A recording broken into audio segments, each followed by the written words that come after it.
Students, आज के video में मैं आप लोग एक्सप्लेन करूंगा that is example question of chapter 6। ठीक है, हम लोग क्लास 9 मैथ्स का चैप्टर 6 करेंगे, लाइन्स एंड एंगल। इसके पिछले वीडियो में मैंने आप लोग को एग्जांपल क्वेश्चन सिखाया था दैट इज एग्जांपल 7। ठीक है, इसी के साथ साथ अभी तक हम लोग क्लास 9 मैथ्स का चैप्टर 1, चैप्टर रिवीजन और चैप्टर 2, चैप्टर 3 अभी तक खत्म कर चुके हैं। तो अगर आपको सारा एक्सरसाइज क्वेश्चन और एग्जाम्पल क्वेश्चन अच्छे से सीखना है तो आप लोग उसको मेरे यूट्यूब चैनल में देख सकते हो। ठीक है, इसी के साथ साथ अभी तक हम लोग चैप्टर 6 का एक्सरसाइज 6.1 एंड 6.2 और जितना भी एग्जाम्पल क्वेश्चन था उससे पहले मैंने सारा आप लोगों को करवा दिया है। तो अगर आपको सारा क्वेश्चन अच्छे से सीखना है तो आप लोग उसको मेरे यूट्यूब चैनल में जाके उसको देख सकते हो। ठीक है, तो स्टार्ट करते हैं क्लास। यहाँ पे हम लोग करेंगे एग्जाम्पल 8। एग्जाम्पल 8 में क्या दिया गया है ध्यान से देखिए। In figure 6.38 the side AB and AC of triangle ABC। ये वाला फिगर में देखिए ट्रायंगल ABC, ट्रायंगल ABC का जो साइड है AB एंड AC, AB और AC का हो गया ये साइड है ट्रायंगल ABC का। ठीक है, आर प्रोड्यूस, AB को आगे की तरफ प्रोड्यूस किया गया है, मतलब बढ़ाया गया है AB साइड को, जो AB। तो यहाँ पे क्या दिया गया था, AB को आगे की तरफ E पॉइंट तक प्रोड्यूस किया गया है। ठीक है, और AC को D पॉइंट तक प्रोड्यूस किया गया है। ठीक है, तो सबसे पहले हम लोग क्या लेंगे यहाँ पे, और बोला गया है कि ये वाला एंगल को, ये वाला देखिए CBE को, ये वाला एंगल को कौन बाइसेक्ट कर रहा है, OB बाइसेक्ट कर रहा है। ठीक है, और दैट इज एंगल BCD को, ये वाला एंगल को कौन बाइसेक्ट कर रहा है, OC। ठीक है, तो हम लोग स्टार्ट करते हैं प्रूफ करना। हम लोग को ये प्रूफ करना है। तो अगर ये सारा कंडीशन आपको दिया है तो आपको ये प्रूफ करना है। तो इसको कैसे करेंगे आप लोग ध्यान से देखिए। सबसे पहले अगर हम लोग देखें तो ये वाला एंगल और ये वाला y plus this one equal to कितना होगा, 180, लीनियर पेयर। तो हम लोग क्या लिख सकते हैं, angle CBE, here angle CBE plus y equal to कितना होगा, 180 डिग्री। ठीक है, एंगल कौन सा, CBE, ये वाला एंगल प्लस y, ये दोनों मिलाकर कितना होगा, 180। ठीक है, तो यहाँ पे कितना आ गया, दैट इज 180 डिग्री। ठीक है, अब यहाँ पे क्या करो, एंगल CBE को सिंगल छोड़ो। तो अगर एंगल CBE को सिंगल छोड़ेंगे तो एंगल CBE इक्वल टू क्या होगा, 180 डिग्री माइनस y। इसको मान लेते इक्वेशन 1। ठीक है, अब यहाँ पे सिमिलरली इसको देखो आप लोग, यहाँ पे ये वाला एंगल और ये वाला दोनों को प्लस करें तो कितना का बराबर आएगा, 180 का। तो लिखेंगे angle BCD, angle therefore angle BCD plus angle कौन सा, that is Z, that is angle BCD plus Z equal to कितना होगा, 180 डिग्री। ठीक है, इसको अब हम लोग एंगल BCD को सिंगल छोड़ेंगे। तो अगर एंगल BCD को सिंगल छोड़ेंगे तो यहाँ पे क्या आएगा, BCD equal to 180 degree minus, ये प्लस था इसका गया तो माइनस है, इक्वेशन 2। ठीक है, अब हम लोग दूसरा लिखते हैं। यहाँ पे OB क्या है या BO क्या है, बाइसेक्टर है। किसका बाइसेक्टर है, एंगल CBE का। ठीक है, तो लिखेंगे हियर ऑल्सो OB क्या है, बाइसेक्टर है। OB is bisector of angle कौन सा, किसको बाइसेक्ट कर रहा है, OB, ये वाला एंगल है, ये वाला, दैट इज CBE को, एंगल CBE को। ठीक है, तो OB क्या है, बाइसेक्टर है एंगल CBE का। तो देयरफॉर वी कैन से ये वाला एंगल जो होगा, ये वाला, ठीक है, एंगल CBO जो होगा, ये वाला एंगल, ठीक है, ये किसका हाफ है, ये हाफ हो जाएगा आपका CBE का हाफ है। ये जो इतना पार्ट है किसका हाफ है, CBE का। ठीक है, तो एंगल CBO जो है, angle CBO is equal to half of किसका है, एंगल दैट इज CBE का। ठीक है, CBE का। तो यहाँ पे क्या होगा, दैट इज ये वाला सेम लिखेंगे हम लोग। ठीक है, angle CBO is equal to half. आप एंगल CBE के जगह पे क्या लिख सकते हैं, देखिए यहाँ पे 180 डिग्री माइनस क्या है, y। तो यहाँ पे लिखेंगे 180 डिग्री माइनस 1, ठीक है। अब 180 डिग्री माइनस y आ गया। अब ये 1/2 इसके साथ भी मल्टीप्लाई होगा। यहाँ पे लिख दीजिएगा, कहां से लिखे हम लोग, एंगल CBE का वैल्यू कहां से लिखे हम लोग, इक्वेशन 1 से। तो फ्रॉम इक्वेशन 1, ठीक है।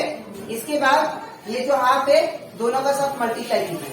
जब दोनों का साथ मल्टीप्लाई करेंगे तो CBO इज इक्वल टू क्या होगा, 180 डिग्री बाई 2, ठीक है।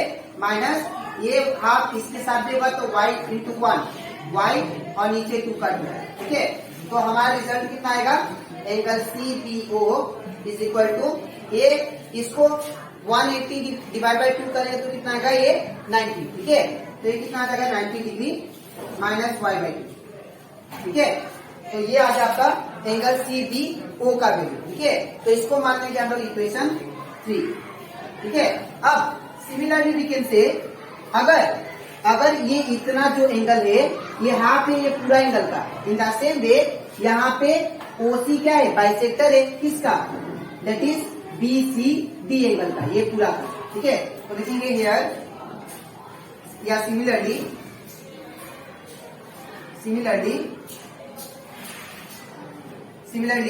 that is CO is the bisector of angle BCD. CO is the bisector of angle कौन सा, that is CO क्या है, बाइसेक्टर एंगल BCD का, एंगल BCD, ठीक है। तो अगर मैं फाइंड करना चाहूं BCO एंगल, कौन सा एंगल, या BCO एंगल, ठीक है। तो क्या आएगा यहाँ पे BCO एंगल, तो यहाँ पे BCO एंगल बोल सकते हैं हम लोग, एंगल BCO ये किसका हाफ है, ये वाला एंगल जो है किसका हाफ है, ये पूरा का हाफ है, ठीक है। दैट इज BCD का, हाफ ऑफ एंगल BCD, ठीक है। तो यहाँ पे क्या होगा, एंगल BCO/2 कितना होगा, 90 डिग्री माइनस Z/2, ठीक है। इसको मान लेते हैं इक्वेशन 4, ठीक है। तो जब आप लोग इक्वेशन 3 और 4 निकाल दिए, अब हम लोग ट्रेंगल ये लेंगे BOC, ठीक है। तो इन ट्रेंगल, अगर ये ट्रेंगल में देखें BOC में, the sum of the angle of a triangle किसके बराबर होता है, 180 का, ठीक है ना। तो लिखेंगे sum of the angle of triangle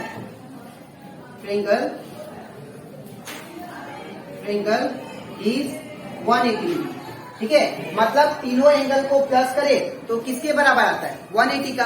तो क्या लिखेंगे हम लोग, angle CBO, angle that is angle CBO, therefore angle CBO plus angle फिर कौन सा होगा, CBO के बाद दैट इज BCO।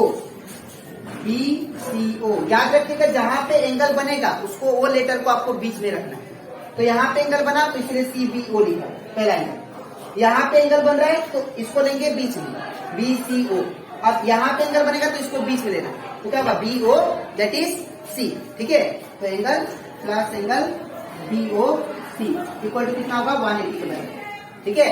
अब सारा का वैल्यू को सब्स्टिट्यूट करते हैं, तो सारा वैल्यू जब सब्स्टिट्यूट करेंगे तो क्या आएगा, देखिए आप लोग, यहाँ पे एंगल CBO का वैल्यू कितना है, तो CBO, तो यहाँ पे एंगल BCO और CBO का वैल्यू देखिए, यहाँ पे इक्वेशन 3 से मैं ले रहा हूँ 90 डिग्री, CBO का वैल्यू 90 डिग्री माइनस y/2, तो यहाँ पे क्या होगा, 90 डिग्री माइनस y/2 प्लस का प्लस। अब BCO का वैल्यू देखिए कितना है, 90 डिग्री माइनस Z/2, तो यहाँ पे क्या होगा, 90 डिग्री माइनस Z/2, ठीक है। अब इसके बाद प्लस का प्लस, एंगल BOC नहीं दिया है तो हम लोग BOC से लिखेंगे इक्वल टू 180, ठीक है। अब यहाँ पे क्या करेंगे, इसको सिंप्लीफाई करते हैं, तो सिंप्लीफाई करेंगे तो क्या आएगा।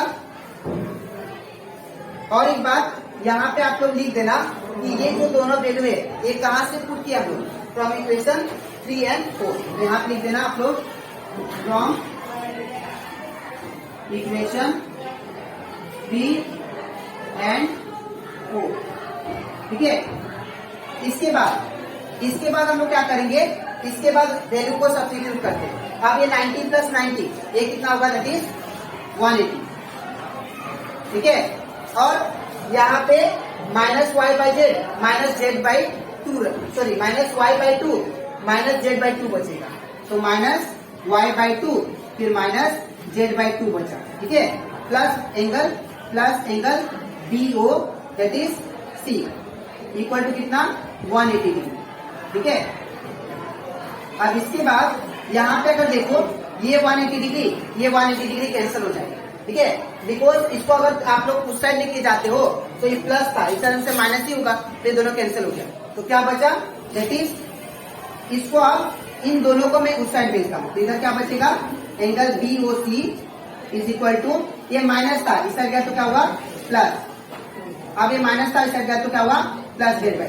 ठीक है, और यहाँ पे अगर आप लोग ध्यान दो इन दोनों में से 1/2 कॉमन लेता हूँ। ठीक है, तो अगर 1/2 कॉमन लूंगा तो क्या बचेगा, angle B O C is equal to 1/2 common, तो ब्रैकेट क्या बचेगा, ब्रैकेट में आपका बचेगा y प्लस जेड। ठीक है, अब ये जो आया इसको मान लेंगे आप लोग इक्वेशन, दैट इज इक्वेशन 4। यहाँ पे इसको 4 माना था तो इसको हम लोग इक्वेशन क्या मानेंगे 5। ठीक है, अब इतना करने के बाद अब हम लोग दूसरा ट्रेंगल लेंगे, कौन सा ट्रेंगल, ऊपर वाला। ठीक है, ये वाला triangle that is in triangle ABC. ठीक है, तो इन ट्रेंगल एबीसी, तो अगर ये ट्रेंगल ले, ये तीनों triangle, sum of the angle of a triangle क्या होता है 180, तो x plus Y plus Z equal to कितना होगा 180।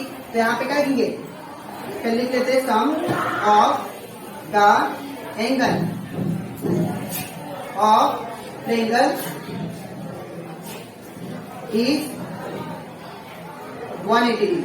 ठीक है, sum of the angle of a triangle is 180 degree, तो क्या लिखेंगे हम लोग x plus Y plus Z. ठीक है, x plus Y plus Z equal to क्या होगा 180 degree.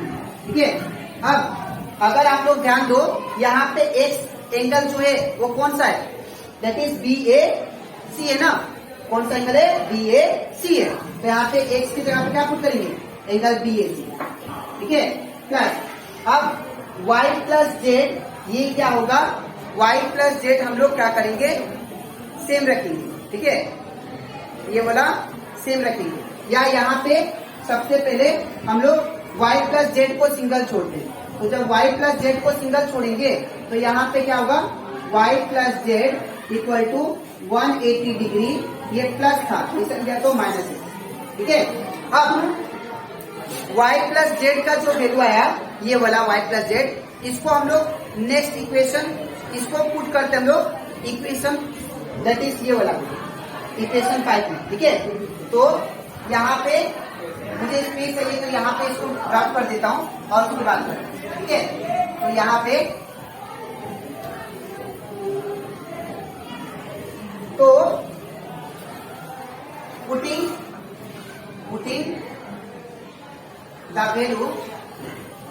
the value of that is y plus z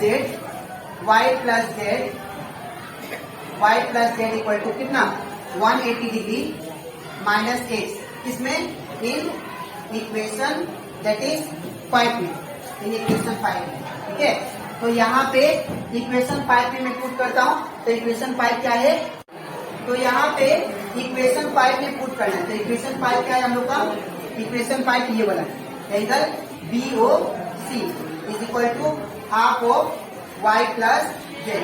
ठीक है, अब यहाँ पे अगर आप लोग ध्यान से देखो तो यहाँ पे एंगल बी ओ सी ये सेम रहेगा हाफ, अब y प्लस जेड का वैल्यू कितना है 180 डिग्री माइनस x है ना, तो ये वाला y प्लस जेड की जगह पुट कर देते हैं 180 degree minus that is x। ठीक है, अब इसके बाद हम लोग लिख सकते हैं angle B O C is equal to half जो है इसके साथ भी हुआ इसके साथ भी मल्टीप्लाई, तो 180 इंटू 180 और नीचे कितना है 2 माइनस 1 इंटू x और नीचे 2। ठीक है, या इसको ऐसे भी लिख सकते हैं हम लोग हाफ इंटू x। ठीक है, अब एंगल BOC कितना आ जाएगा, इसको हाफ करेंगे तो कितना आएगा 90 डिग्री माइनस हाफ का हाफ। अब x क्या है देखिए ध्यान से आप लोग, x क्या है BAC है, एंगल BAC, ठीक है। ये आपका आ गया प्रूफ, जो कि हम लोग को प्रूफ करना था। ये देखो 90 degree minus half of angle BAC, ठीक है। तो यहाँ से मैंने आप लोग को ये प्रूफ करवा दिया, ठीक है। आई होप आपको ये क्वेश्चन अच्छे से क्लियर होगा, ठीक है। तो आपको कैसे लिखना मैं बता देता हूँ, इसको मैं रफ कर देता हूँ ताकि आपको अच्छे से क्लियर हो जाए, ठीक है, डायग्राम को। तो यहाँ पे आपको कैसे लिखना मैं बता देता हूँ। सबसे पहले आपको ये फर्स्ट पार्ट है, ये सेकेंड पार्ट है, और इसके नीचे आपको ये लिखना है, और इसके नीचे आप लोग को ये लास्ट पार्ट लिखना है, ठीक है। तो ये फर्स्ट, सेकेंड, थर्ड और इसके नीचे ये लिखना है, ठीक है। तो आई होप आपको ये क्वेश्चन अच्छे से क्लियर होगा, ठीक है। तो आज के वीडियो में मैंने आप लोगों को एग्जाम्पल 8 करवाया, ठीक है, एग्जाम्पल 8 करवाया चैप्टर 6 का। अब इसके नेक्स्ट वीडियो में मैं स्टार्ट करूंगा एक्सरसाइज 6.3 का जितना भी क्वेश्चन हो सर, ठीक है। तो आज के लिए इतना ही, मिलते हैं नेक्स्ट वीडियो में।